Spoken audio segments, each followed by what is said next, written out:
Welcome in, everybody, to another episode of Coffee with Coach, this time on the go, presented by Tim Hortons. Alongside Amherst head coach Seth Appert, I am Susie Cole. First of all, it's a little chilly in Bill Gray, so that's why I'm all bundled up. We have these beautiful Christmas Tim Hortons cups. I'm excited about it. Coach, this past weekend, that win over Toronto, the shootout, 4-3, you described it as momentum shifting. Why?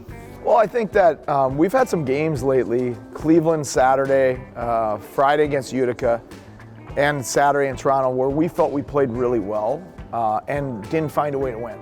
You know, so now we're having another strong game on the road. We're out shooting them, we're doing a lot of good things, and yet we're still down again. And you know, for a young team, you worry about that how many times you keep playing the right way and not getting rewarded for it. So to earn that tie late in the game with the pulled goalie, and then to win, to kill the penalty that we did. I mean, really, it was probably a 3.5 minute penalty kill because the delayed part of it before we touched the puck. So you have about a 3.5 minute 4-on-3 with some massive block shots and some big saves by Subi. And then for Subi to do what he did in the shootout, to go 3 for 3 in his hometown in front of friends and family, it just felt like that was a big moment for our team.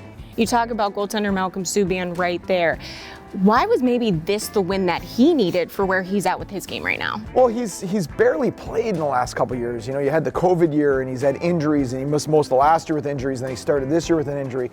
That is very difficult. It's difficult for any player, but certainly as a goalie, because so much of goaltending is timing and the feel of the game and the tracking the puck and things of that nature. So for him, he's been playing better and better with every start, but in that moment, I think that's probably the first game that he probably feels like that he won for the team. He's won other games, but maybe this one he probably felt that he was the massive reason with how good he was in overtime. And then obviously, like I said, what he did in the shootout, and doing it in your hometown is extra special. This weekend, you're heading on the road to Charlotte to take on the Checkers. It's a different trip, though. You're not taking a bus, you're taking a plane. How does that differ with that kind of travel? Well, you know, you don't get to do this a lot in the American League, at least in the North Division. You know, out west they do it a little more, but so I mean, I think this is our only flight of the season. So Charlotte's a nice city, you know, so it's a good opportunity for the guys to go on the road, have time together, not have the grind and wear and tear of a 5, 6, 7 hour bus ride. You know, short direct flight. We'll practice in Charlotte Thursday afternoon.